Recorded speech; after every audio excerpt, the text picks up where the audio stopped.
Buenos días a todos. En la clase pasada hemos estudiado los componentes de la cadena transportadora de electrones mitocondrial y hemos analizado de qué manera este proceso genera energía. En esta presentación veremos cuál es el mecanismo por el cual la energía liberada por el transporte de electrones y la reducción del oxígeno molecular permite la síntesis de ATP por fosforilación oxidativa.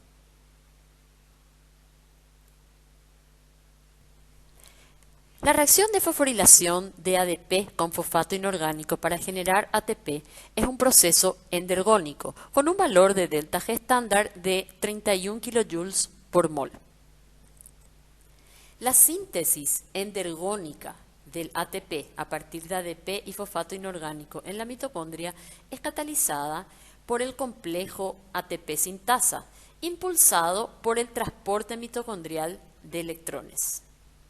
La energía liberada por el transporte de electrones debe conservarse en una forma utilizable por la ATP sintasa, es decir, debe haber un mecanismo que permita retener la energía liberada por el transporte de electrones y mantenerlo en una forma utilizable o aprovechable por el complejo ATP sintasa en la síntesis de ATP.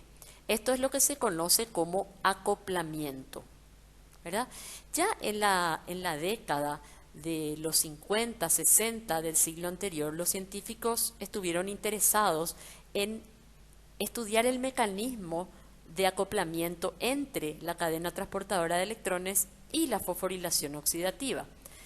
Varias teorías han surgido en esa época, pero la que finalmente fue aceptada y la que reconocemos hasta hoy en día como mecanismo que explica el acoplamiento entre estos dos procesos es la teoría quimiosmótica, enunciada por Peter Mitchell en 1961.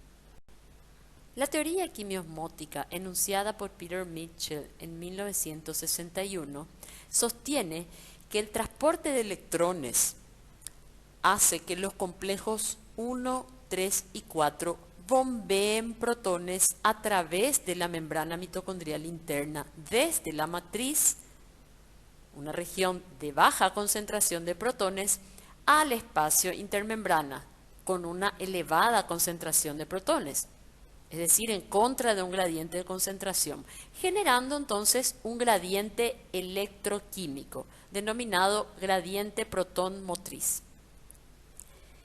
La energía liberada cuando estos protones retornan a la matriz a través del complejo ATP sintasa es aprovechada para la síntesis de ATP. Entonces, el mecanismo que estaría acoplando la energía liberada por el transporte de electrones con la fosforilación de ADP es el bombeo de protones que se da a consecuencia del transporte de los electrones y el retorno de estos protones a través del ATP sintasa, lo cual libera esa energía del gradiente protón motriz e impulsa la fosforilación de ADP. Este es el esquema que habíamos explicado en la clase anterior, donde podíamos observar que los equivalentes de reducción generados durante las vías oxidativas, como por ejemplo el NADH, se reoxidan en la cadena transportadora de electrones, en este caso entregando sus electrones al complejo 1 de la cadena respiratoria y también el FADH2 que entrega sus electrones al complejo 2. Los electrones entregados por estas coenzimas reducidas pasan posteriormente a lo largo de estos sistemas transportadores de electrones hasta llegar al complejo 4, donde son transferidos al oxígeno molecular que se reduce a agua. Este es un proceso exergónico y la energía liberada es utilizada para el bombeo de protones en contra de un gradiente de concentración. Este bombeo de protones se da a nivel del complejo 1, a nivel del complejo 3 y del complejo 4. Los electrones son bombeados desde la matriz mitocondrial, que es el compartimiento que vemos aquí en celeste, ¿verdad?, hacia el espacio intermembrana en contra de su gradiente de concentración, generando entonces un gradiente electroquímico, eléctrico porque las cargas positivas se van a concentrar en el espacio intermembrana, y químico porque habrá mayor concentración de protones en este compartimiento. Por eso es un gradiente electromotriz, más específicamente protomotriz. Este proceso es un proceso endergónico, entonces la energía se acumula en forma de este gradiente protomotriz. Posteriormente, estos protones retornan del espacio intermembrana a la matriz mitocondrial, pero lo hacen a través del complejo ATP sintasa, también considerado como el complejo 5 de la cadena transportadora de electrones. Retornan los protones a favor del gradiente, proceso que es exergónico. Entonces, la energía liberada por el retorno de los protones a favor de su gradiente de concentración impulsa la fosforilación de ADP para generar ATP por la ATP sintasa. Entonces, la teoría o el modelo que sustenta todo este mecanismo, que de hecho ya lo habíamos explicado en la clase anterior, es lo que se conoce como la teoría quimiosmótica de Mitchell. Tal como hemos mencionado, el transporte de electrones, que es un proceso exergónico con una delta G negativa, es capaz de impulsar la síntesis de ATP mediante la enzima ATP sintasa, proceso que, como ya habíamos mencionado, tiene una delta G positiva, es decir, es endergónico. El modelo quimiosmótico intenta explicar de qué manera estos dos procesos están vinculados, es decir, de qué manera la energía liberada durante el transporte mitocondrial de electrones se utiliza para la fosforilación de ADP. Entonces, como hemos mencionado previamente, hoy día sabemos que durante el transporte de electrones se libera energía eléctrica. Esa energía es aprovechada para impulsar el bombeo de protones de la matriz mitocondrial hacia el espacio intermembrana en contra de su gradiente de concentración. Este proceso tiene una delta G positiva, es decir, es endergónico. Entonces aquí se da un acoplamiento de un proceso exergónico, que es el transporte de electrones, que impulsa un proceso endergónico como el bombeo de protones en contra de un gradiente eléctrico y también en contra de un gradiente químico. Entonces se da aquí un gradiente electromotriz, más específicamente protomotriz. Entonces, esa energía que había sido liberada durante el transporte de electrones, en cierta manera se almacena o se retiene en forma de un potencial protomotriz.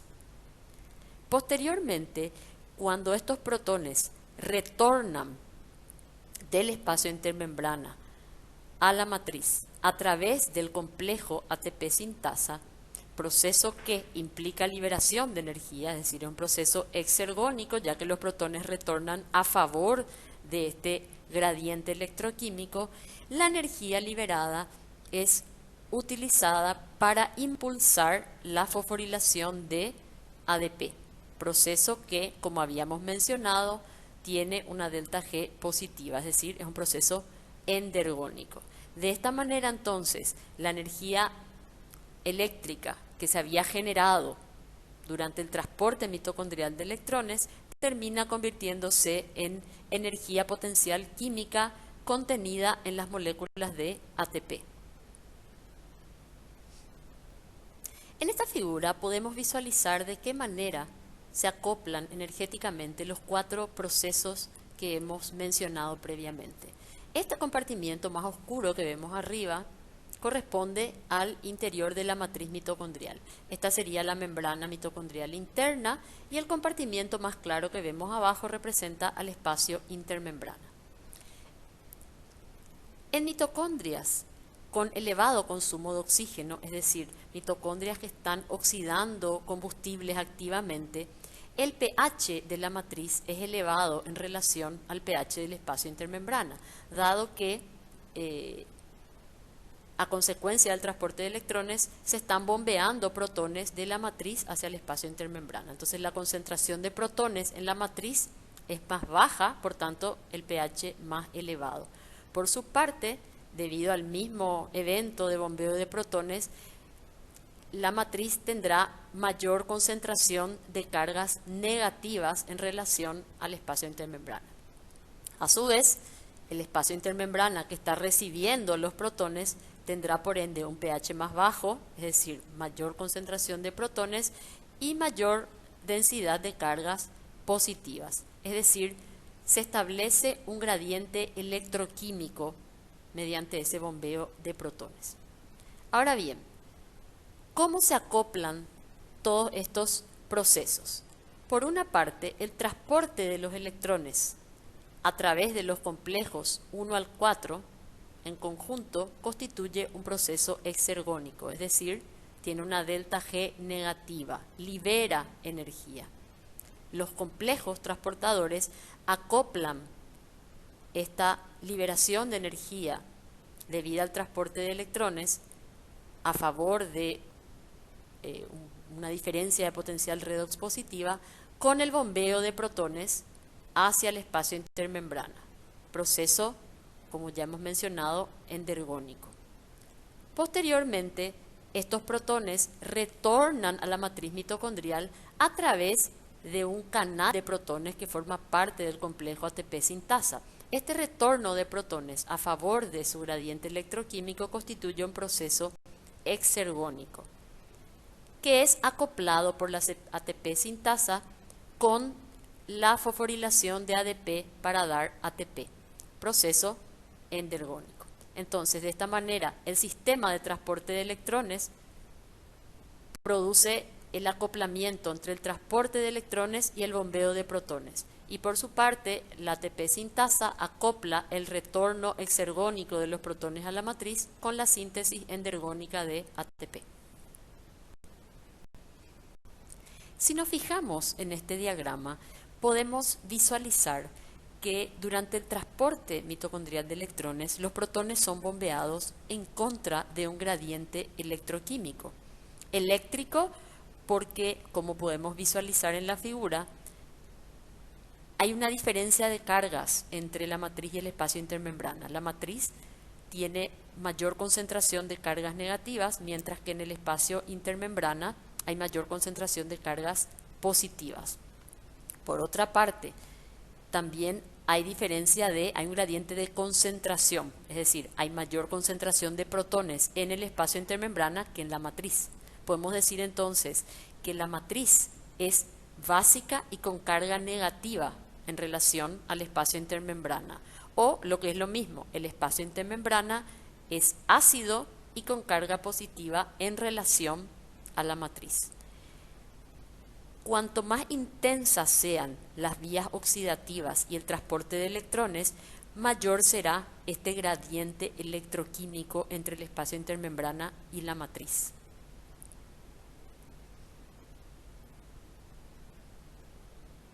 Entonces, podemos expresar matemáticamente el valor de la delta G para el bombeo de protones de la matriz mitocondrial al espacio intermembrana mediante la siguiente expresión matemática. Delta G es igual a 2,3 por RT por delta pH, que es la diferencia de pH entre la matriz y el espacio intermembrana, más la constante Z por la constante de Faraday por la diferencia de potencial eléctrico. Bien, este primer término muestra la contribución a la energía, ¿verdad?, del gradiente químico. Es decir, es la energía necesaria para vencer el gradiente químico, por el hecho de que la concentración de protones es mayor en el espacio intermembrana que en la matriz. Y el segundo término mide la parte de la energía que se consume durante el bombeo de protones para vencer el gradiente eléctrico, es decir, el gradiente de carga. Recuerden que estamos transportando protones en contra de un gradiente químico, entonces esto mide la parte de la delta G positiva que se debe a la diferencia de concentraciones, o sea, para ir de una zona de menor a otra de mayor concentración, y esta es la parte de la delta G positiva que puede atribuirse a transportar protones en contra de un gradiente de cargas, es decir, de un compartimiento más negativo a otro más positivo. Ahora, analicemos un poquito mejor estos dos términos. ¿De dónde sale esta expresión de 2,3 por RT por delta pH? Como ya habíamos visto entre los principios de bioenergética, la delta G para el transporte a través de membrana es igual a R por T por logaritmo natural de la especie estudiada, en este caso los protones, en el sitio de destino, que es el espacio intermembrana, sobre la concentración de protones en el sitio de origen, es decir, en la matriz. O sea, el valor de la delta G para transportar los protones de la matriz al espacio intermembrana va a ser igual a R por T por logaritmo natural del cociente entre las concentraciones de protones en el espacio intermembrana y la matriz. Ahora, podemos también, para expresar esto en términos de logaritmo en base 10 en lugar de logaritmo natural, podemos igualar esto a 2,3 por RT por logaritmo del cociente entre las concentraciones de protones, dado que logaritmo natural es igual a 2,3 por el logaritmo en base 10. Ahora bien, esta expresión logaritmo del cociente entre las concentraciones de protones afuera y adentro, ¿verdad?, de la matriz, recuerden que el logaritmo de un cociente es igual a la diferencia entre los logaritmos. Por tanto, esta expresión podemos reemplazarla por esta, ¿verdad? Entonces el logaritmo del cociente entre las concentraciones de protones es igual a el logaritmo de la concentración de protones en el espacio intermembrana menos el logaritmo de la concentración de protones en la matriz. Como sabemos, el logaritmo de la concentración de protones, el menos logaritmo de la concentración de protones es igual a pH, ¿verdad? Entonces esta expresión, logaritmo de la concentración de protones en el espacio intermembrana, es igual a menos el pH del espacio intermembrana. Y el menos logaritmo de la concentración de protones en la matriz es igual al pH de la matriz. De ahí entonces que la primera expresión, ¿verdad?, esta expresión puede ser reemplazada por 2,3 por RT por, en lugar de expresar en forma del logaritmo del cociente, reemplazamos esto por delta pH. ¿Sí?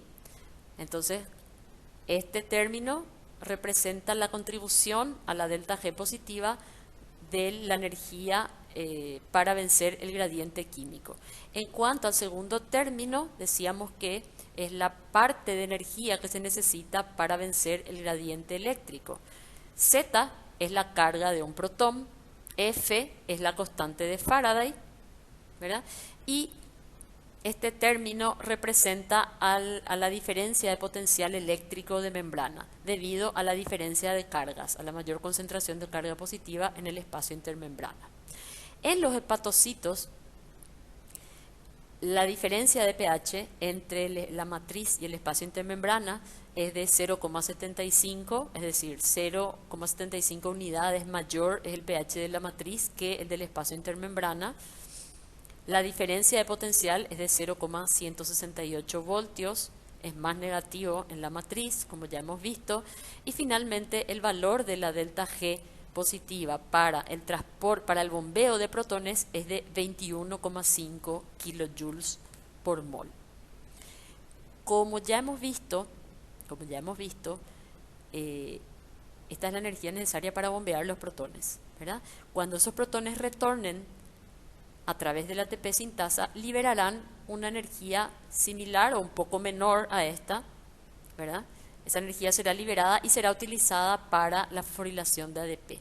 Pero como ya habíamos visto previamente, la síntesis de ATP requiere 31 kilojoules por mol, lo cual nos permite deducir que el retorno de un solo protón no daría energía suficiente para fosforilar un ADP, o sea, para generar un ATP.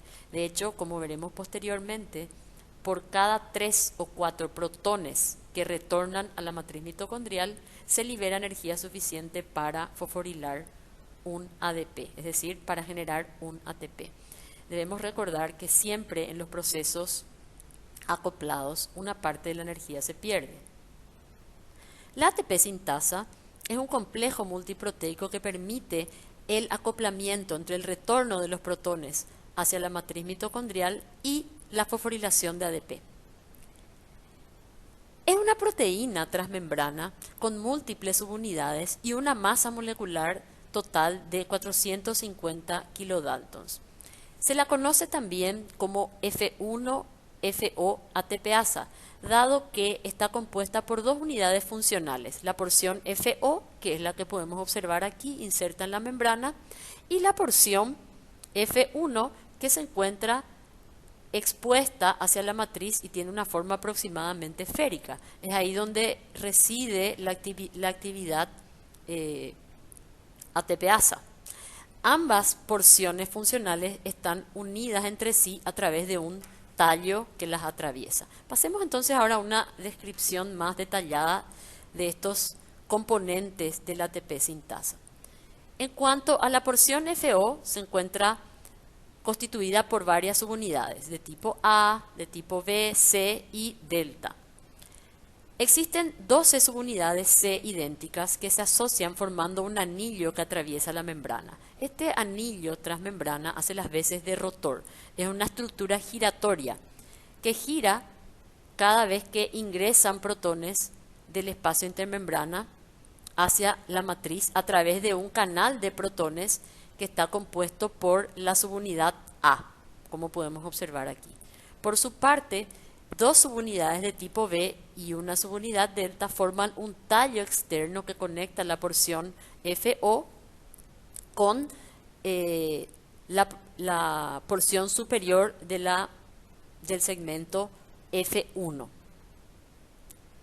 Como decíamos, la porción FO recibe este nombre debido a que la misma puede ser bloqueada por el antibiótico oligomicina. De ahí entonces la denominación de FO. En cuanto a la porción F1, es ahí donde reside la actividad ATPasa. Tiene una estructura aproximadamente esférica que se expone hacia la matriz y está como inserta sobre un tallo, ¿verdad? Es una proteína periférica, ¿verdad?, compuesta por 6 subunidades, 3 subunidades de tipo alfa, que son las que vemos aquí de color rosado, y 3 subunidades de tipo beta, que se organizan en forma alternada, formando 3 protómeros alfa-beta. Es decir, la unidad funcional de la porción F1 son los 3 protómeros alfa-beta. El sitio de síntesis de ATP es específicamente en la subunidad beta de cada protómero. Estos protómeros alfa-beta, cuando se encuentran disueltos o disociados, poseen actividad ATPasa, pero al estar unidos o vinculados a la porción FO, actúan como sintasa. De ahí el nombre entonces de ATP sintasa. Estas dos estructuras, las porciones F1 y FO, están unidas entre sí por una estructura conocida como tallo, que incluye a las proteínas gamma y epsilon. En esta figura se muestra la estructura obtenida por rayos X de la porción F1 del ATP sintasa de mitocondrias de corazón bovino. Podemos ver entonces de color rojo se muestran las subunidades de tipo alfa, ¿verdad? Fíjense la estructura secundaria con muchas hélices alfa.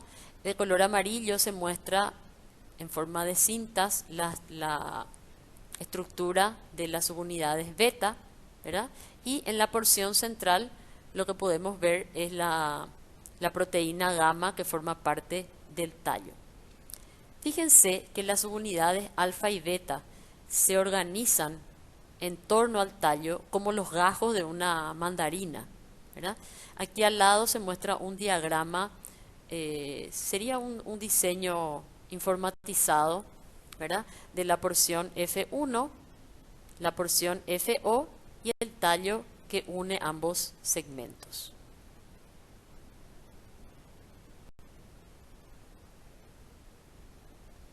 ¿Cuál es el mecanismo de funcionamiento del ATP sintasa?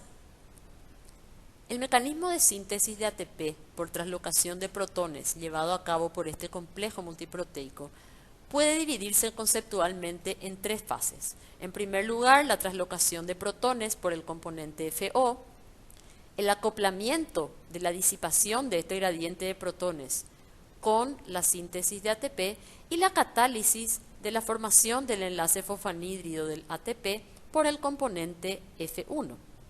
Veamos ahora con mayor detalle los pasos que transcurren en este proceso. En primer lugar, es importante considerar que la F1-FO ATPasa es como una máquina rotativa y como tal debe tener tanto un rotor, es decir, una porción que rota, como un estator, que es la porción que se mantiene constante o estacionaria, es decir, la que no gira.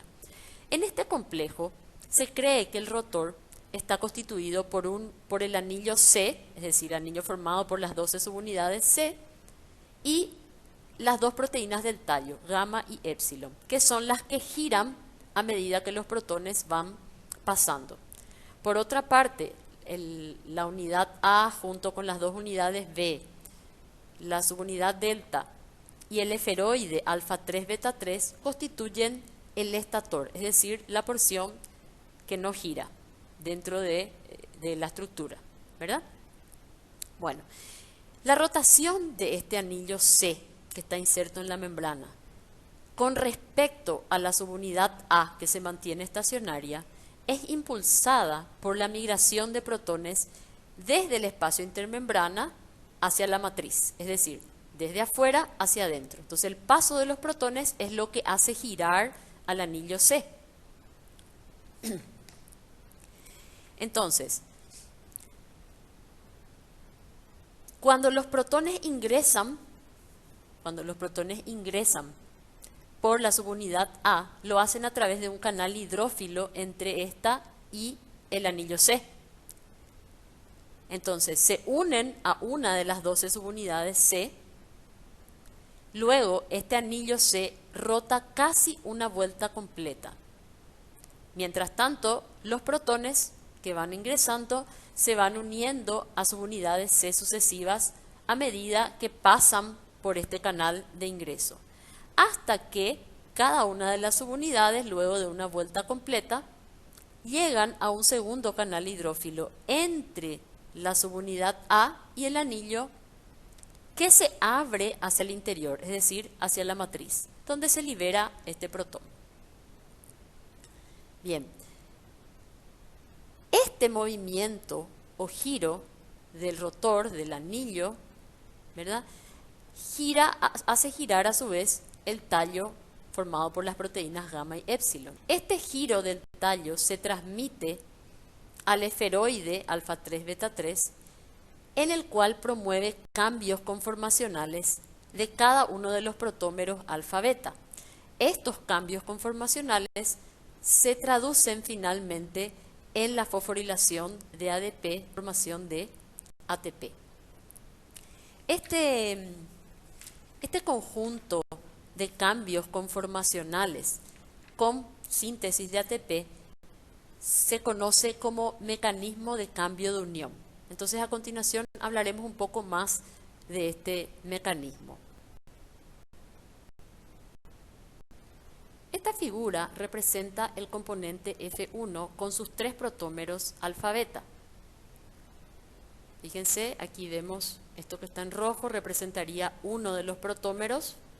Recuerden que cada protómero está formado por una subunidad alfa y una beta. Entonces este sería un protómero, este sería otro y el amarillo otro, ¿verdad? La estructura que vemos en el centro es el extremo de la estructura del tallo.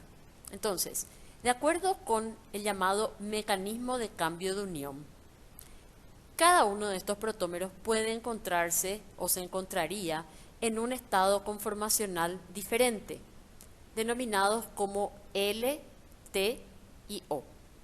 El estado conformacional L de laxo, es la conformación capaz de unir débilmente ya sea sustratos o productos, ¿verdad? Entonces se encontrará uniendo débilmente ADP y fosfato. La conformación T es la conformación que une fuertemente, entonces se encontrará unido fuertemente al ATP. Y la conformación O abierta es la que tiene baja afinidad tanto por sustos como por productos y por tanto tiende a liberar el ATP. Entonces, el enlace fosfanhídrido del ATP es sintetizado solamente en el estado o la conformación T, mientras que el ATP es liberado solo en el estado conformacional O abierto. El mecanismo implica 3 pasos que veremos a continuación. El componente F1 está compuesto por 3 protómeros alfa-beta químicamente idénticos, pero cada uno de ellos se encuentra en una de 3 conformaciones diferentes. La conformación O abierta, que tiene muy baja afinidad por los ligandos y además es catalíticamente inactiva. La conformación L, que se une a los ligandos débilmente y también es catalíticamente inactiva. Y la conformación T, que se une fuertemente a los ligandos y además posee actividad catalítica. Es decir, en esta conformación el protómero adquiere actividad ATP sintasa, es decir, puede fosforilar ADP. La estructura que vemos en el centro de color verde corresponde a la parte superior de la proteína del tallo y es la que irá girando a medida que entran los protones. El giro del tallo es lo que provoca el cambio en la conformación de cada protómero alfa-beta. La síntesis de ATP se produce en 3 etapas. En una primera etapa, el protómero que se encuentra en la conformación L unirá débilmente ADP y fosfato, dando esta estructura que observamos aquí, ¿verdad? El ingreso de aproximadamente 3 protones a través del canal F0 es un proceso exergónico, libera energía y esta energía impulsa el giro del rotor, que implica el giro de ese anillo, ¿verdad?, formado por 10 a 12 subunidades C, lo cual a su vez se traduce en un giro del tallo. El giro del tallo provoca un cambio conformacional en los 3 protómeros. Esto podemos visualizarlo comparando estas 2 figuras. Fíjense que antes del ingreso de los protones, el tallo estaba apuntando aquí a este protómero que está del lado izquierdo abajo. Luego del ingreso de los protones, que provocó el giro del rotor, el tallo ha girado 120 grados dentro de la estructura, ¿verdad? Y este giro ha provocado el cambio de conformación de las 3 subunidades.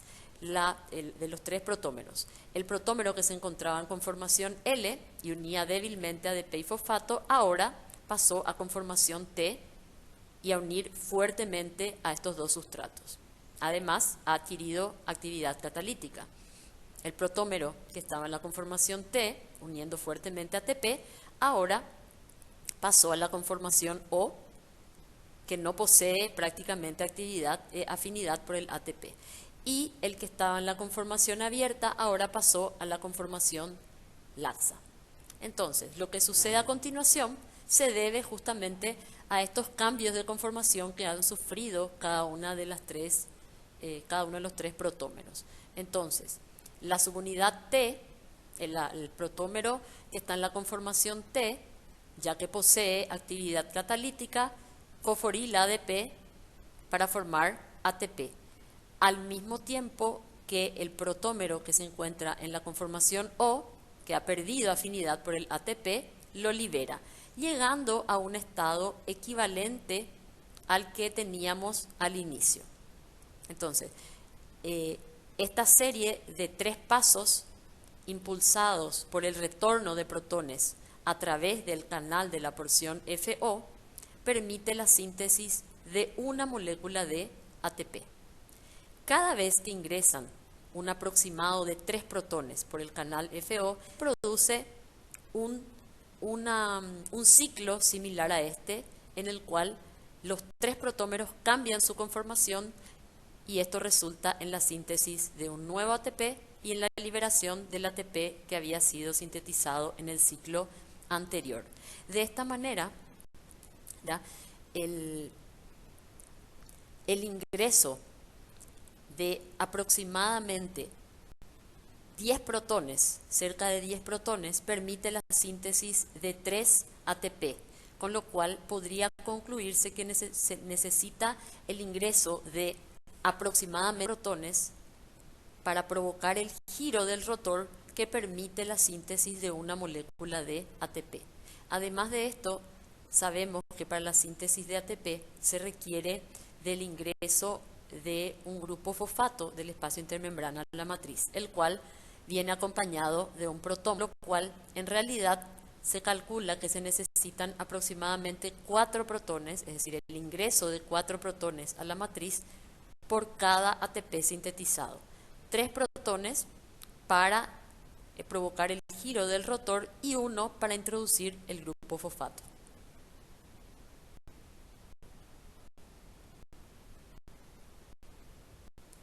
Un adulto promedio requiere aproximadamente 2000 kilocalorías diarias para satisfacer sus necesidades energéticas. Esto equivale a la energía libre de hidrólisis de aproximadamente 250 a 300 moles de ATP. Sin embargo, la cantidad total de ATP en el organismo en un momento dado es menor a 0,1 mol. Entonces uno podría preguntarse de qué manera se logra mantener constante estos niveles tan bajos de ATP sin riesgo de que en un momento dado se agote, ¿verdad?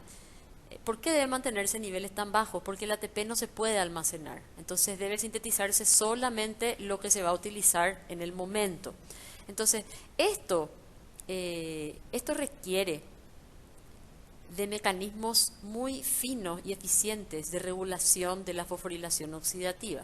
Entonces vamos a hablar un poquito de cuáles son esos mecanismos que permiten regular la tasa de fosforilación oxidativa y mantener constantes los niveles de ATP. Para ello debemos analizar un poquito cuáles son los requerimientos para que se dé la fosforilación oxidativa. En primer lugar, la existencia de un gradiente de protones que permita mantener en funcionamiento al ATP sin tasa. Por otra parte, necesitamos presencia de ADP y fosfato inorgánico en la matriz. En cuanto al gradiente de protones, sabemos que este se genera cuando los equivalentes de reducción pasan de los transportadores hasta el aceptor final, que es el oxígeno molecular, ¿verdad? Para mantener funcionando la cadena de transporte de electrones, debe haber activa oxidación de combustibles mediante enzimas deshidrogenasas, que son las que generan los cofactores reducidos. Entonces, la disponibilidad de equivalentes reducidos para mantener en funcionamiento la cadena transportadora de electrones y por ende el gradiente protomotriz se convierte en un condicionante y por ende un factor que regula la tasa de fosforilación oxidativa. En cuanto al ADP, se sabe que el ADP, concentraciones elevadas de ADP son indicadores de una baja carga energética y estimulan por un lado las oxidaciones biológicas y por otro también favorece un incremento en la tasa de transporte de electrones y de fosforilación oxidativa. Este gráfico que podemos observar representa la tasa de consumo de oxígeno en preparaciones mitocondriales que disponen de oxígeno molecular y sustratos oxidables. En el eje Y se representa la cantidad de oxígeno, en el eje X el tiempo. La curva que vemos en rojo muestra cómo va bajando el nivel de oxígeno, es decir, cómo va disminuyendo el nivel de oxígeno a lo largo del tiempo. Cuanto mayor es la pendiente, significa que el oxígeno se consume con mayor rapidez, es decir, que hay una tasa mayor de fosforilación oxidativa. Entonces, el sustrato oxidable es el glutamato, ¿verdad? Y podemos observar que, bueno, en presencia del glutamato, el oxígeno se va consumiendo, es decir, el glutamato permite mantener el transporte, la oxidación del glutamato permite mantener el transporte de electrones y por ende el consumo de oxígeno. Ahora bien, al agregar ADP, 0,3 micromoles de ADP, se ve que hay un descenso abrupto del oxígeno, es decir, esto significa que aumenta la tasa de consumo de oxígeno, lo cual demuestra que el ADP se comporta como un activador o estimulante de la fosforilación oxidativa. Una vez que este ADP se agota, se vuelve a la pendiente original, o sea, disminuye la tasa de consumo de oxígeno. Si volvemos a agregar ADP, entonces eso vuelve a acelerar la tasa de consumo de oxígeno. Entonces, el ADP constituye un estimulante del flujo de electrones en la cadena respiratoria y además se sabe que el ADP también es un activador o se comporta como efector alostéricos en varias reacciones que forman parte de las vías oxidativas.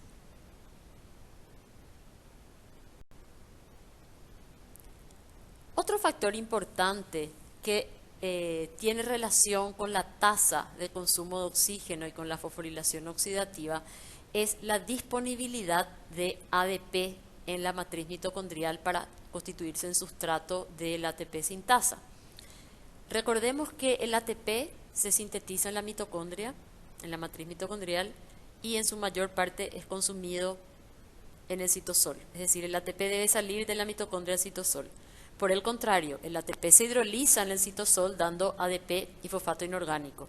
Este ADP y fosfato inorgánico deben ingresar a la matriz mitocondrial para ser sustratos de la ATP sintasa. Entonces, dado que la membrana mitocondrial interna es impermeable a estas especies, estos deben ser transportados mediante ciertas traslocasas, son traslocasas de nucleótidos, que introducen ADP a la matriz mitocondrial y sacan ATP. Entonces, como decíamos, obviamente el ingreso de ADP a la matriz es esencial para que haya síntesis de ATP. Entonces, esta figura muestra de forma esquemática cómo funcionan estas traslocasas. Si esta es la membrana mitocondrial interna, este sería un traslocador, fíjense que es como un sistema de compuertas, ¿verdad?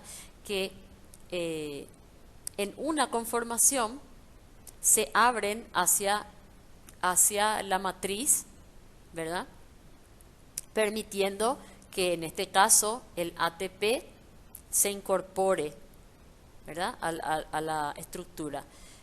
Al unirse el ATP a la proteína, esto provoca un cambio de conformación. Podemos ver que la compuerta se cierra de este lado y se abre para el otro lado, dejando salir al ATP, en este caso, a lo que sería el espacio intermembrana que está en contacto con el citosol. Por otra parte, eso mismo, pero de manera inversa, ocurre con el ADP. Cuando se encuentra en la conformación 2, entonces la proteína puede fijar al ADP del lado citosólico. La unión del ADP provoca el cambio, el paso de la proteína a la conformación 2 con la expulsión o liberación del ADP a la matriz mitocondrial. El traslocador ATP-ADP cumple un rol importante en la regulación de ATP sintasa. ¿Por qué? Porque condiciona la disponibilidad de sustratos para la síntesis de ATP.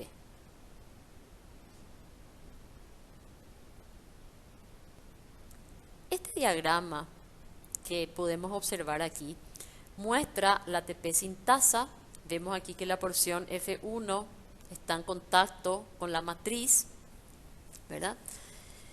Y fíjense que la actividad del ATP sintasa requiere de la presencia de cantidades apropiadas de ADP y fosfato inorgánico. Además de, por supuesto, el retorno de los protones, es decir, esto requiere de la existencia de un gradiente protomotriz. Pero ahora nos estamos ocupando de las necesidades de ADP y fosfato. Entonces, el ADP y el fosfato inorgánico deben ingresar a la matriz mitocondrial a través de sistemas traslocadores. Aquí se muestran dos traslocasas, una traslocasa fosfato-protón que introduce fosfato inorgánico al mismo tiempo que introduce un protón, es decir, debe ingresar un protón por cada fosfato inorgánico. Y esta otra traslocasa es la que ya acabamos de explicar, que es la traslocasa ADP-ATP. Entonces, esta traslocasa saca ATP de la mitocondria al espacio intermembrana que está en contacto con el citosol, a la vez que introduce ADP. Entonces, el buen funcionamiento de estas traslocasas es fundamental para mantener activa la síntesis de ATP por la ATP sintasa. Esta traslocasa, la traslocasa ATP-ADP, puede inhibirse por una sustancia conocida como atractilócido.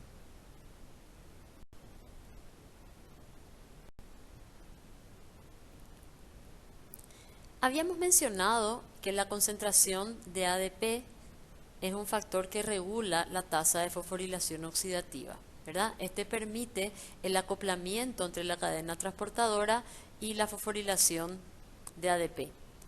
Cuando la concentración de ADP es elevada, esto estimula o activa las reacciones oxidativas. Esto provoca mayor generación de NADH, lo cual a su vez activa la cadena de transporte de electrones y el consumo de oxígeno, lo que finalmente redunda en una mayor producción de ATP. Este mecanismo explica entonces de qué manera una concentración elevada de ADP es un factor que regula a la alta la fosforilación oxidativa. Por otra parte, hay una proteína que se conoce como proteína IF1 que regula la actividad de la ATP sintasa. Esta proteína funciona de la siguiente manera. Cuando el pH de la matriz es bajo, eso significa que no hay actividad de bombeo de protones o que la tasa de bombeo de protones es baja. Entonces, en ese caso, la ATP sintasa debería estar inactiva, ¿verdad? Entonces, un pH bajo hace que esta proteína IF1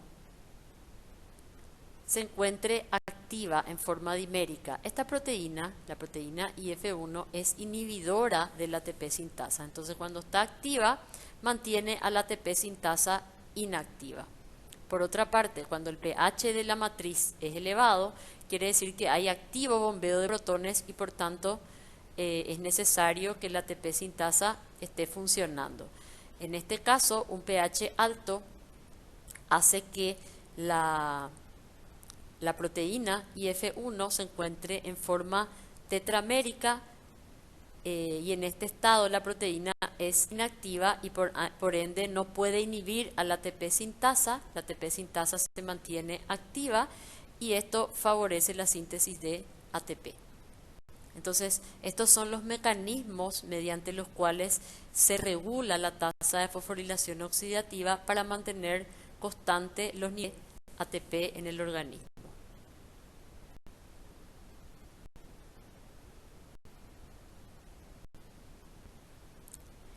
La cadena transportadora de electrones y la fosforilación mediada por la ATP sintasa se encuentran permanentemente acopladas, salvo en situaciones especiales. Hay dos formas en las que el transporte de electrones y la fosforilación oxidativa pueden desacoplarse. Fisiológicamente, esto se da en un tipo de tejido adiposo que se conoce como tejido graso pardo, o bien farmacológicamente mediado por los llamados agentes desacoplantes. En ambos casos, lo que sucede es que se permite el ingreso de protones a la matriz sin pasar por la ATP sintasa, con lo cual la energía del gradiente protomotriz se disipa en forma de calor sin impulsar la fosforilación de ADP. Es decir, hay retorno de los protones, pero por otra vía que no es la ATP sintasa, con lo cual la energía liberada no se utiliza, no se emplea para generar ATP y se disipa en forma de calor.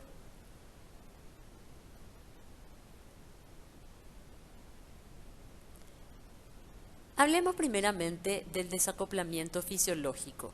Esto se observa en un tipo de tejido adiposo al cual se le llama tejido adiposo marrón o grasa parda. Este tipo de tejido adiposo contiene células con mitocondrias que expresan un tipo de proteína llamada termogenina, cuyas siglas son UCP.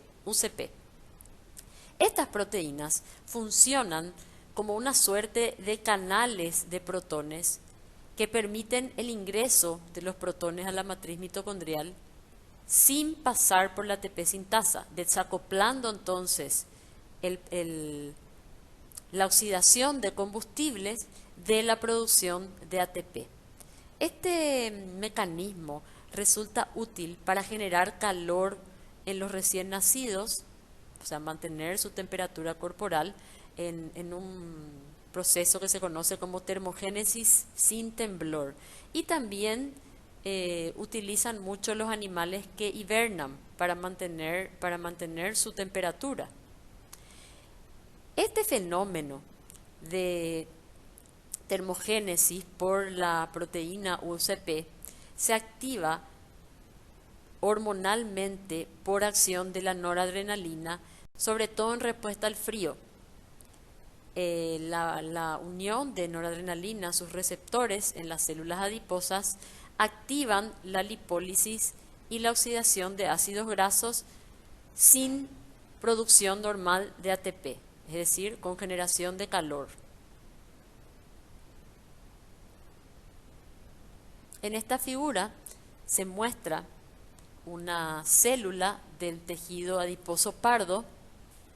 Podemos observar aquí lo que sería una mitocondria, ¿verdad?, con el proceso de bombeo de protones y luego aquí el retorno de los mismos que se produce normalmente a través de la ATP sintasa y el acoplamiento del retorno de los protones con la fosforilación de ADP. Ahora bien, ¿qué es lo que tiene de especial esta mitocondria?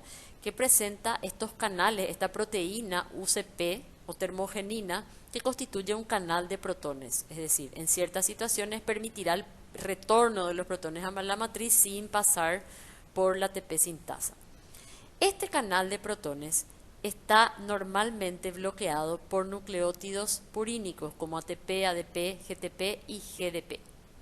Sin embargo, los ácidos grasos libres estimulan la apertura de estos canales. Entonces, ¿de qué manera se activa este proceso de termogénesis? Cuando en una situación, por ejemplo, de respuesta al frío, hay liberación de noradrenalina que se une a su receptor en la membrana celular. La unión de la noradrenalina al receptor activa a la síntesis de AMP cíclico por la adenilato ciclasa. Sabemos que funciona como un activador allostérico de la proteína quinasa A. La proteína quinasa A activa por fosforilación a la triacilglicerol lipasa o la llamada lipasa sensible hormonas que está presente en el adipocito.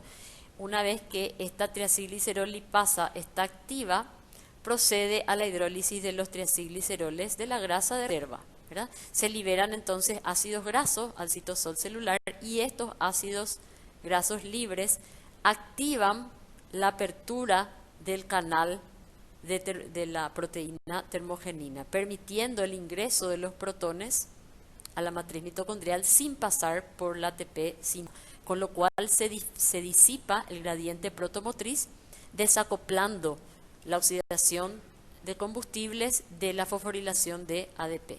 Es decir, en este caso, la oxidación de combustibles se estará dando, pero exclusivamente para producir calor en lugar de energía.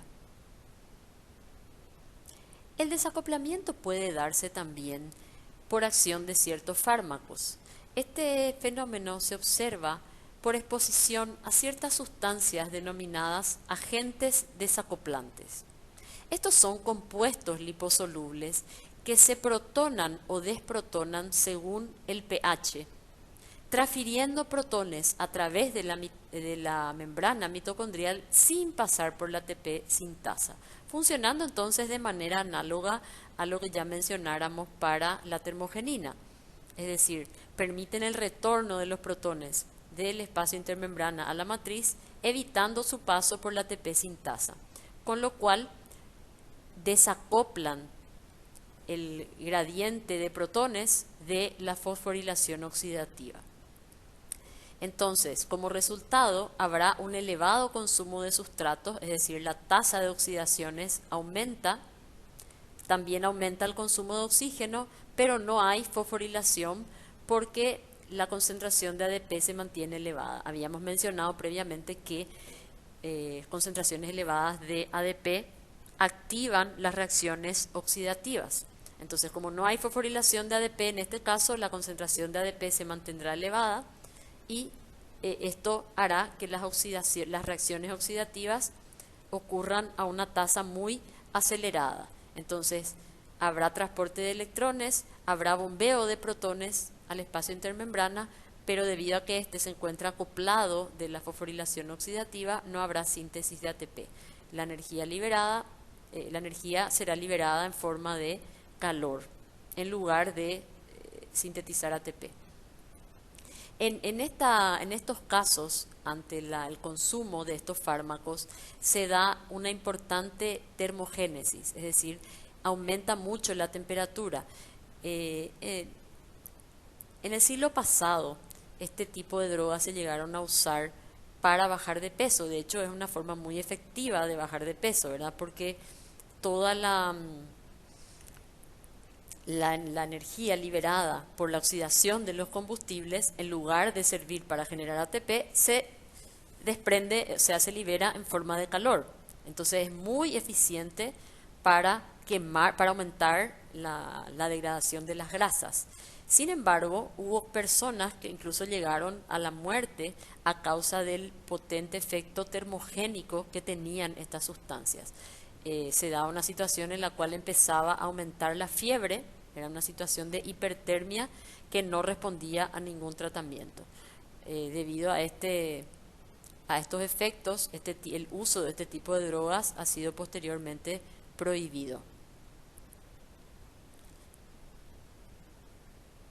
Uno de los agentes desacoplantes más conocidos es el 2,4-dinitrofenol o DNP. En este gráfico se muestra de qué manera actúa este fármaco. El 2,4-dinitrofenol es una sustancia de carácter ácido. Aquí vemos que este grupo OH del 2,4-dinitrofenol puede encontrarse en forma no ionizada o en su forma ionizada, liberando un protón, ¿verdad? El 2,4-dinitrofenol además es soluble en el espesor de la membrana mitocondrial interna, por tanto puede moverse entre la cara interna, entre la cara que da hacia la matriz y la cara externa que da hacia el espacio intermembrana. Entonces, como entre la matriz mitocondrial y el espacio intermembrana, que está en contacto con el citosol, ¿verdad?, hay una diferencia de pH. Esto determina que cuando el 2,4-dinitrofenol se encuentra, está hacia el lado de la matriz, como el pH es más alto, entonces se encontrará preferentemente en su forma desprotonada.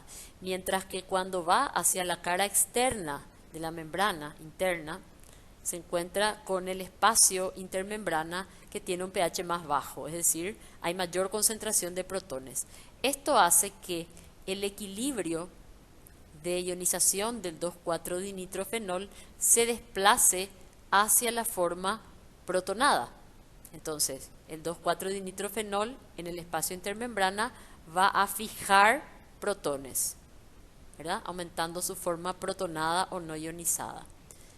Cuando este 2,4-dinitrofenol, preferentemente protonado, se mueva hacia la matriz y se encuentre con un pH más alto, el equilibrio se desplazará hacia su forma desprotonada, liberando entonces este protón que fue capturado en el espacio intermembrana a la matriz. De esta manera, en la medida que el 2,4-dinitrofenol entre un compartimiento y otro, va transportando protones del espacio intermembrana a la matriz, disipando el gradiente protomotriz, ya que evita el paso de los protones por la ATP sintasa, con lo cual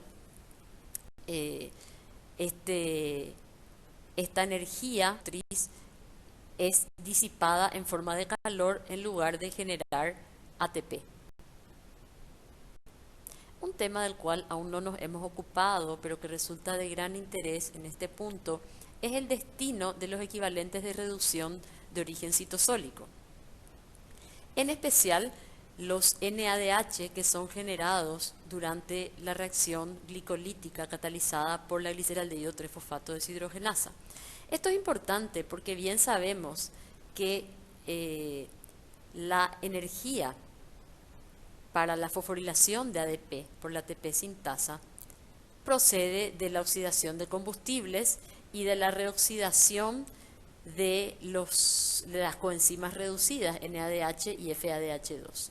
Estas coenzimas reducidas en su gran mayoría se generan en la matriz mitocondrial, ya sea en la descarboxilación oxidativa del piruvato, en la oxidación de ácidos grasos, en el ciclo de Krebs. Sin embargo, hay ciertas reacciones citosólicas que generan NADH y estos NADH deben ingresar a la matriz para ser reoxidados en la cadena respiratoria. Estamos hablando específicamente del NADH generado en la glicólisis, ¿verdad?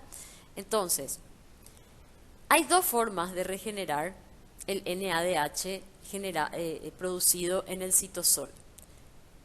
Una es en condiciones anaeróbicas, que se da por reducción de piruvato a lactato.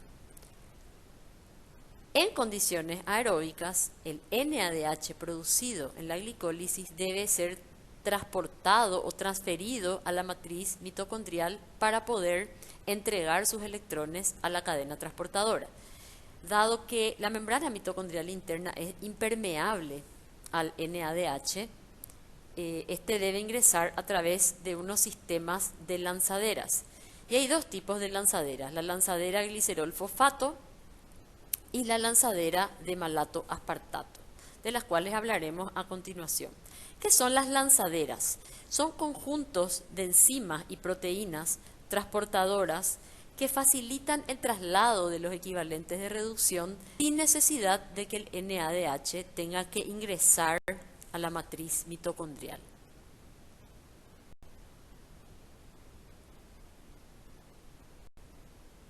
La primera lanzadera de la cual vamos a hablar es la lanzadera de glicerol-fosfato, que está compuesta por dos isoenzimas. La enzima glicerol 3-fosfato deshidrogenasa citosólica y la glicerol 3-fosfato deshidrogenasa mitocondrial.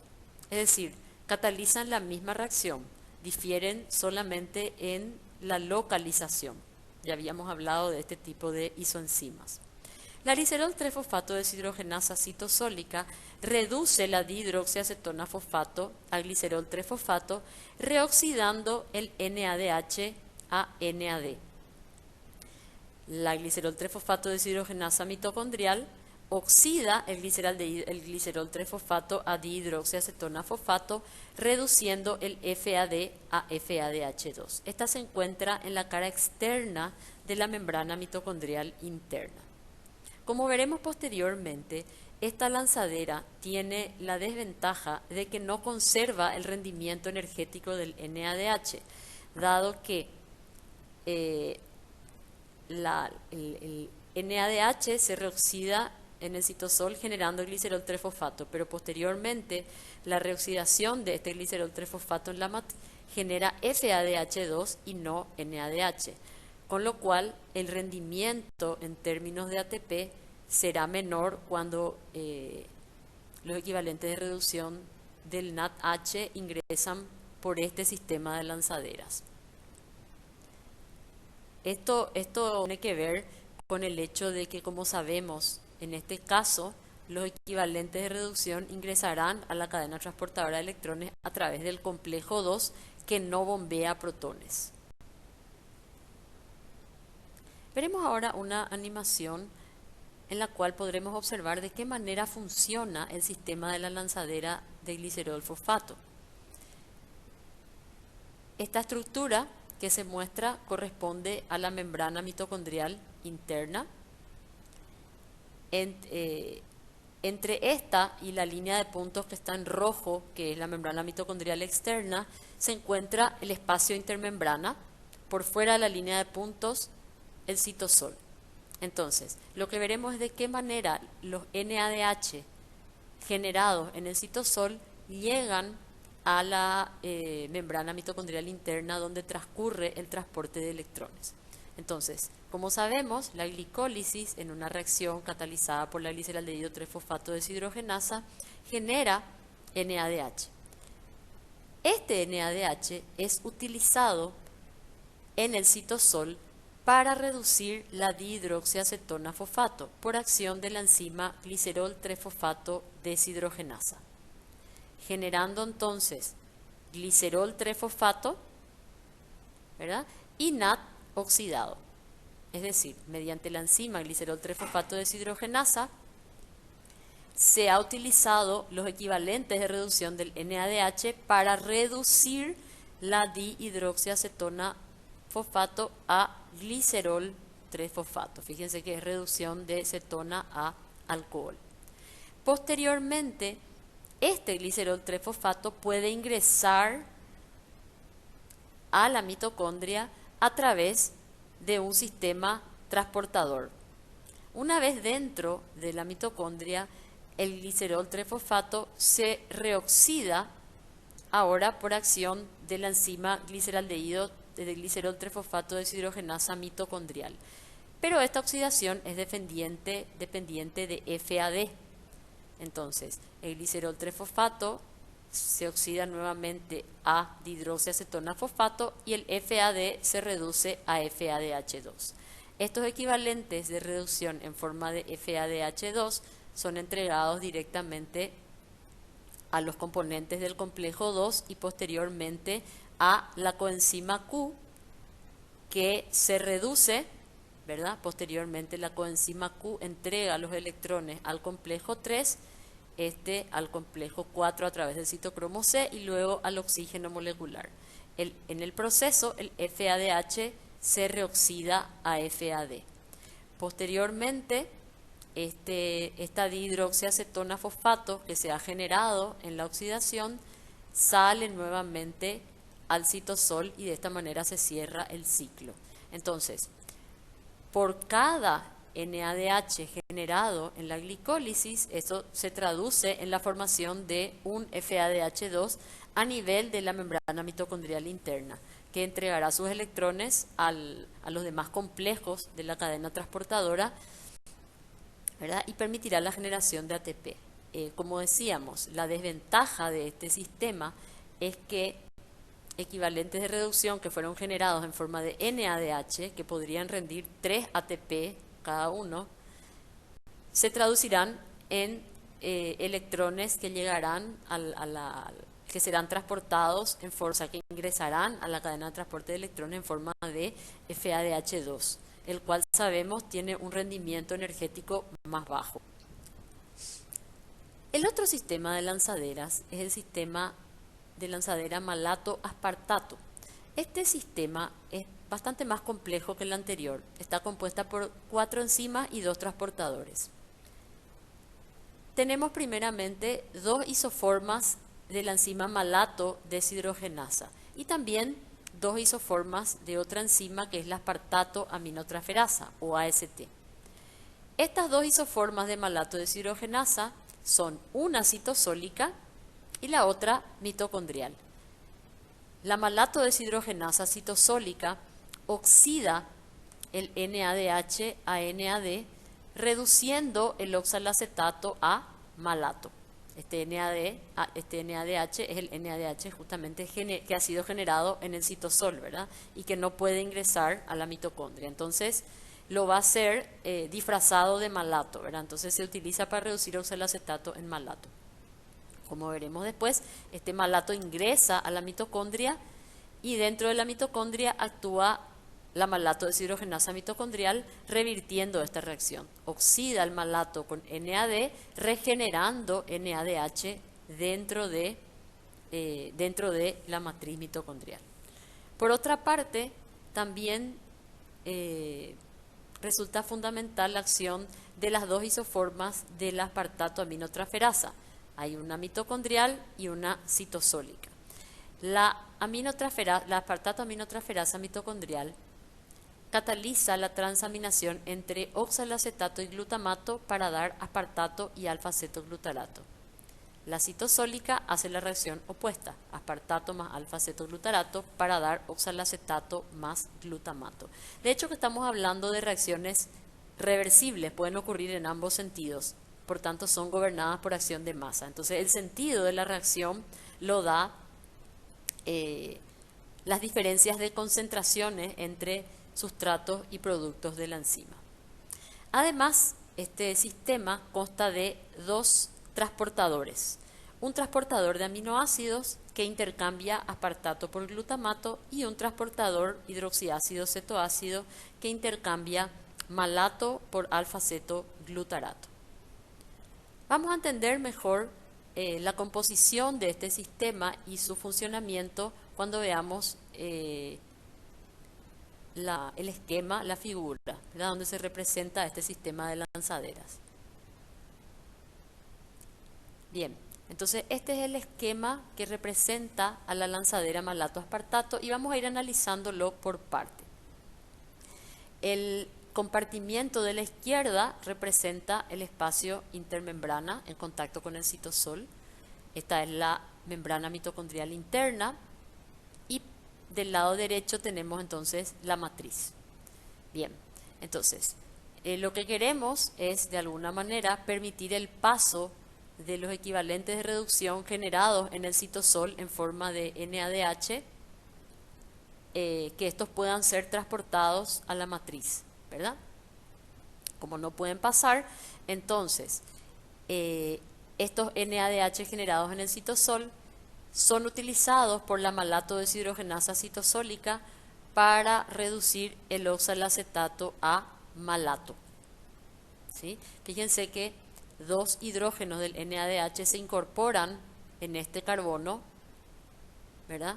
¿Qué pasa? Entonces pasamos del oxalacetato, que es un cetoácido, al malato, que es un hidroxiácido.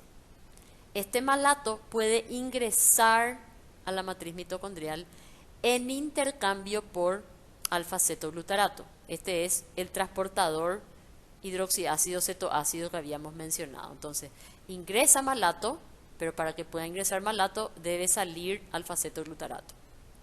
Bien, una vez dentro de la matriz, este malato es nuevamente oxidado a oxalacetato mediante la reacción inversa, catalizada por la malato deshidrogenasa mitocondrial. Esta reacción es también dependiente de NAD, entonces en la reacción se genera NADH. Fíjense que solamente en estos dos pasos ya se permitió la transferencia del NADH que había sido, o sea, de los equivalentes de reducción en forma de NADH que habían sido generados en el citosol a la matriz mitocondrial. Es decir, los átomos de hidrógeno del NADH entraron a la matriz en forma de malato. Y una vez dentro de la matriz, el malato se oxida, liberando nuevamente esos equivalentes de reducción al oxidarse a oxalacetato. Bien, ahora, para que el sistema pueda seguir funcionando, este oxalacetato debe retornar al espacio intermembrana. Entonces, el oxalacetato no puede salir. Para poder hacerlo, entonces debe sufrir una reacción de transaminación con el glutamato. Las transaminaciones son reacciones en las cuales un alfa-aminoácido reacciona con un alfa-cetoácido y hay una suerte de intercambio de grupo amino con carbonilo por un mecanismo bastante complejo que vamos a ver más adelante. Pero fíjense que el glutamato, que es un aminoácido, le transfiere su grupo amino al oxalacetato, quedando el oxalacetato convertido en su correspondiente aminoácido, que es el aspartato, y el glutamato queda convertido en su cetoácido, que es el alfa-cetoglutarato. Mediante esta reacción de transaminación, catalizada por la aspartato aminotransferasas de la matriz, el oxalacetato se ha convertido en aspartato, que ahora sí puede salir de la matriz al citosol. Ahora, la salida de aspartato requiere el ingreso concomitante de glutamato. Aquí vemos entonces la acción del transportador de aminoácidos que intercambia glutamato por aspartato. Entonces, al mismo tiempo que sale aspartato, ingresa glutamato. Este aspartato ahora va a convertirse nuevamente en oxalacetato por la reacción de transaminación inversa. Es decir, el aspartato es transaminado con el alfa-cetoglutarato, regenerando entonces glutamato y oxalacetato. Y aquí se completa el proceso, ¿verdad? Entonces volvimos al mismo punto, ¿verdad? Llegó nuevamente el acetato al citosol para reducirse con una nueva molécula de NADH y comenzar el proceso de nuevo. Entonces, por cada vez que opera este ciclo, ¿verdad?, se introduce un equivalente de reducción citosólico a la mitocondria para su posterior oxidación mediante la cadena transportadora de electrones. Fíjense que en esta reacción se ha generado glutamato. Este glutamato ingresa nuevamente a la matriz mitocondrial en intercambio por aspartato, ¿sí?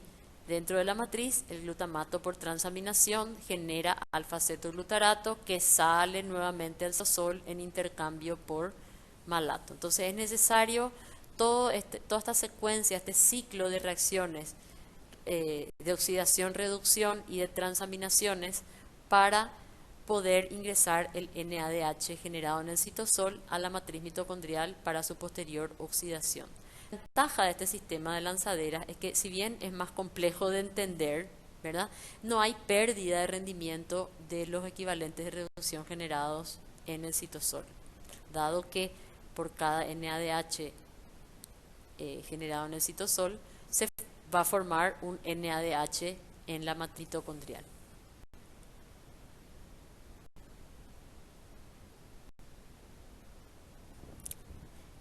Dado que la oxidación de todos los combustibles biológicos genera una cierta cantidad de aceptores reducidos en forma de NADH o FADH2, cuya oxidación mediante la cadena transportadora de electrones permite impulsar la síntesis de ATP, es posible calcular el rendimiento energético de la oxidación de una molécula de un combustible dado, ya sea glucosa, ácidos grasos, etc., en términos de cantidad o número de moléculas de ATP generados por molécula oxidada.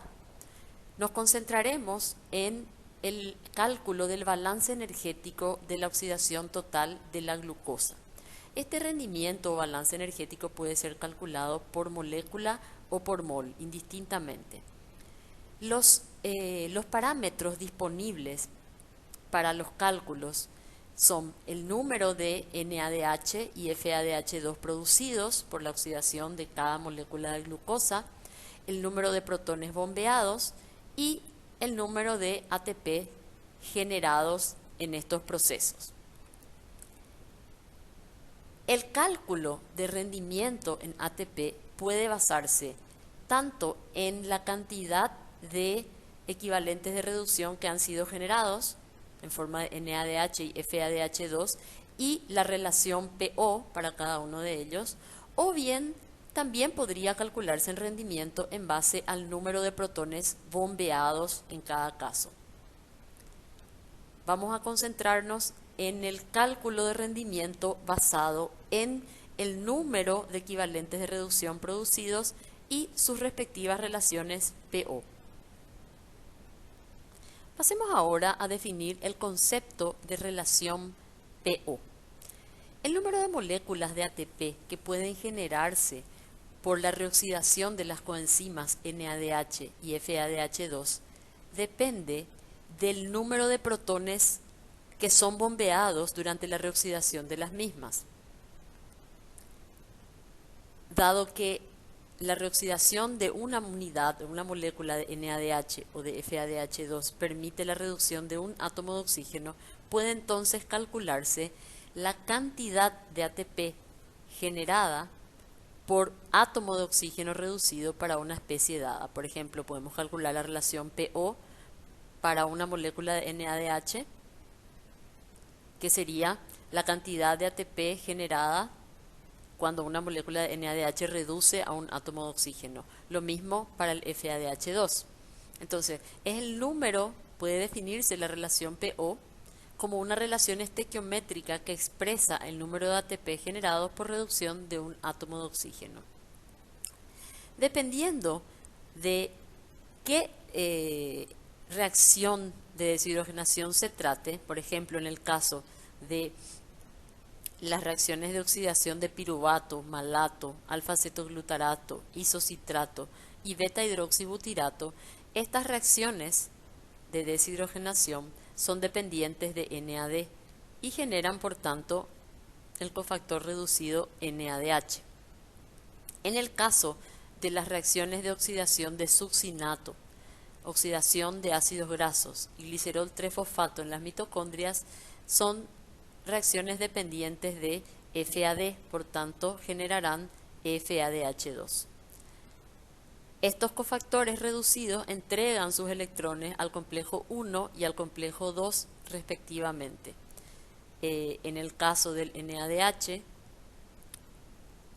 como los electrones parten del complejo 1 y hay un bombeo de 4 protones a nivel de este complejo, la oxidación total la oxidación del NADH2 y reducción de un átomo de oxígeno implica el bombeo de 10 protones. Se ha calculado y también probado experimentalmente un valor máximo de relación PO para el NADH de 3. Es decir, la reoxidación de una molécula de NADH en la cadena respiratoria puede generar un máximo de 3 ATP. Ahora bien, no siempre se cumple este máximo. Hay otras estimaciones que determinan como una relación PO aproximada para el NADH de 2,5. En el caso del FADH2, la relación PO máxima es de 2 y la relación aproximada con un menor rendimiento es de 1,5. Entonces, dependiendo de qué relación PO se considere, podemos calcular el rendimiento en términos de ATP de una molécula de glucosa o de cualquier otro combustible. Podemos ver aquí que el FADH es menos energético que el NADH, dado que en condiciones ideales podríamos llegar a obtener un máximo de 3 moléculas de ATP por cada NADH y solo 2 por cada molécula de FADH2. La razón de esto ya la hemos expuesto previamente.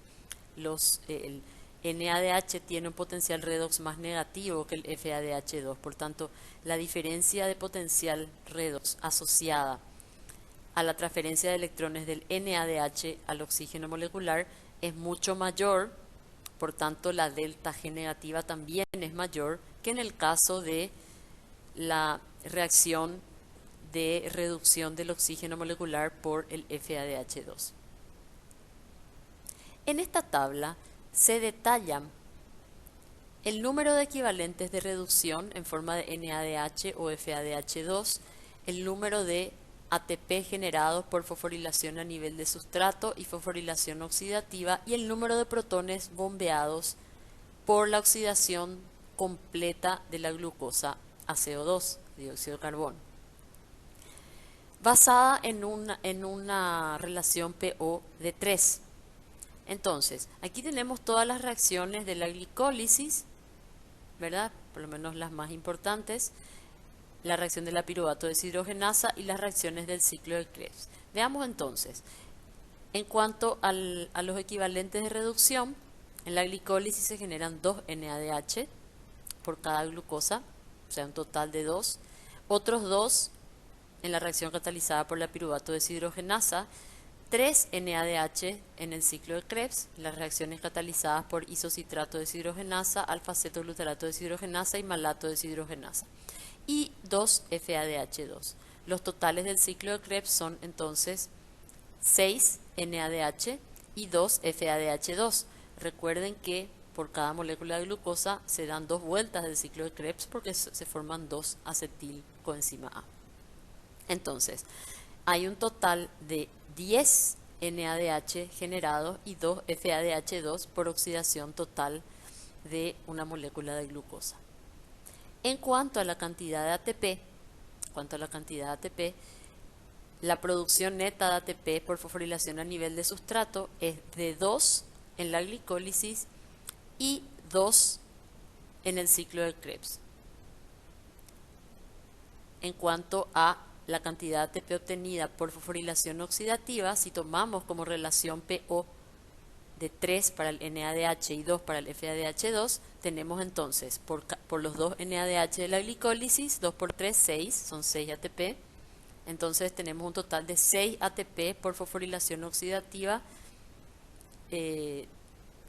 a partir de los NADH2 proporcionados por la glicólisis. Otros 6 de los 2 NADH de la piruvato deshidrogenasa. En cuanto al ciclo de Krebs, tenemos como son 6 moléculas de NADH, 6 por 3, 18. Serían 18 ATP por fosforilación a nivel de sustrato que provienen del ciclo de Krebs, más 2 por 2, 4 que provienen del FADH2. 18 más 4 son 22.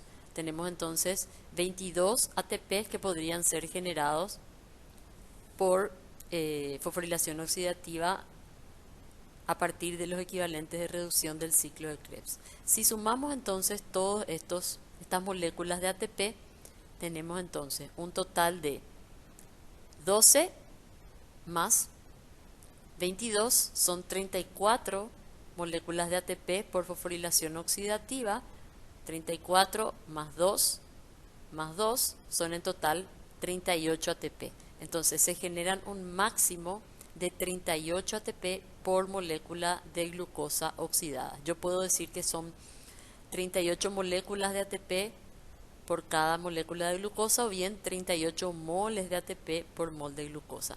Este es un rendimiento máximo teórico calculado en base a esa relación PO.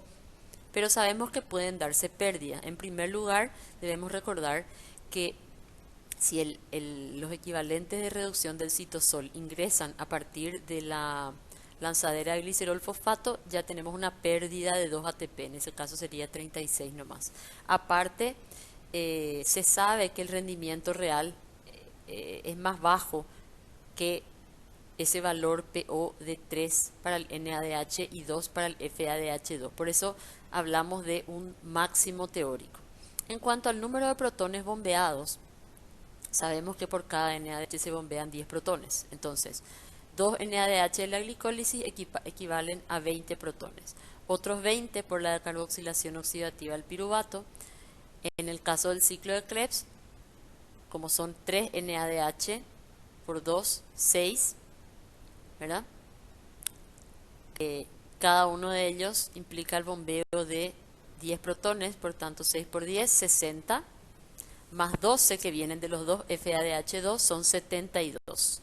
72 más 40 son 112, es decir, la oxidación total de una molécula de glucosa conlleva el bombeo de 112 protones de la matriz al espacio intermembrana. Partiendo del cálculo anterior, entonces el rendimiento de la oxidación total de una molécula de glucosa basada en la producción de NADH y FADH2 y los valores máximos para la relación PO de dichos cofactores, que son 3 para el NADH y 2 para el FADH2, se obtiene entonces un total de 38 ATP como máximo que pueden generarse por la oxidación total de una molécula de glucosa. Si queremos calcular el rendimiento por cada átomo de carbono de la glucosa que se oxida totalmente a CO2, entonces hacemos 38 ATP, ¿verdad?, que se generan como máximo sobre 6 átomos de carbono, y esto nos da un total de 6,1 ATP por cada átomo de carbono que se oxida totalmente. Ahora bien, considerando un rendimiento más realista, más probable, que considera relaciones pO de 2,5 para el NADH y 1,5 para el FADH2, la cantidad máxima de ATP que puede llegar a obtenerse a partir de eso es de 32 moléculas de ATP por cada molécula de glucosa oxidada. Al hacer el cálculo del rendimiento por cada carbono de la glucosa, 32 sobre 6, esto nos da un total de 5,3 ATP por cada átomo de carbono de la glucosa oxidado totalmente a dióxido de carbono.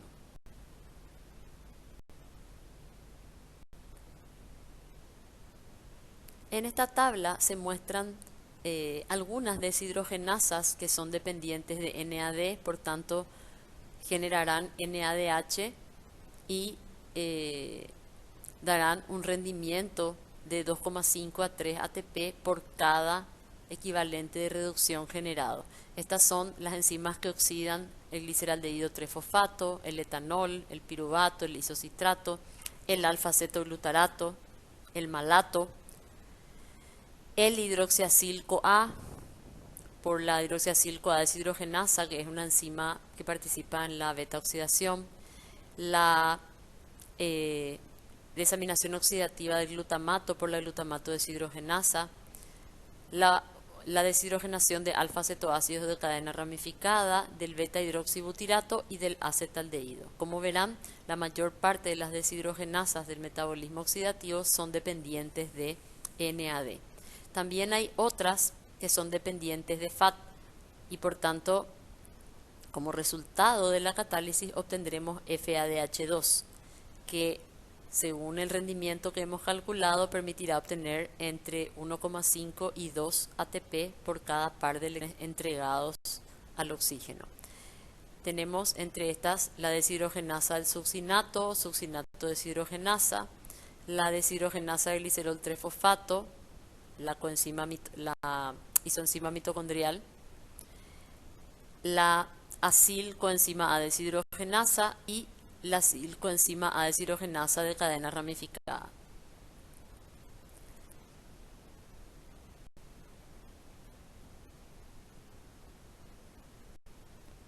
Por último, quisiera comentarles algo acerca de los inhibidores de la cadena transportadora de electrones y fosforilación oxidativa. Algunos de estos son venenos mortales, otros son utilizados como antibióticos, antimicrobianos o antifúngicos. Por ejemplo, la rotenona y el amital inhiben el complejo 1 de la cadena transportadora de electrones. La carboxina y la tenoil trifluoroacetona son inhibidores del transporte de electrones de el FADH2 a la coenzima Q.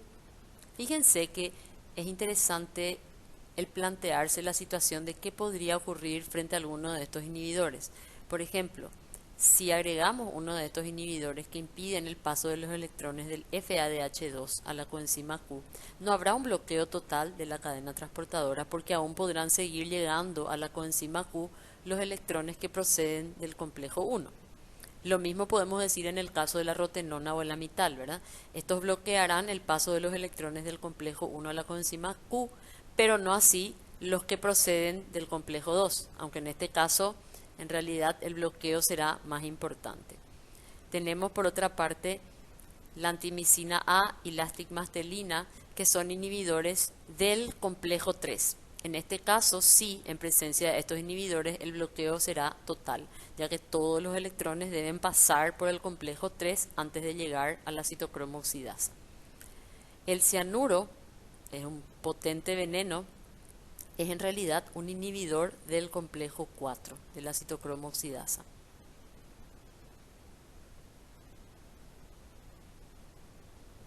En esta figura se puede observar una representación esquemática de la secuencia que siguen los electrones en la cadena respiratoria y algunos inhibidores que actúan en estas diferentes etapas. En el caso del NADH, este entrega sus electrones al complejo 1, de ahí pasan a la coenzima Q, al complejo 3, citocromo C y complejo 4. En el caso de los electrones que vienen del succinato, ¿verdad? Estos son entregados al complejo 2, de ahí pasan a la coenzima Q, al complejo 3 y ya siguen el mismo trayecto.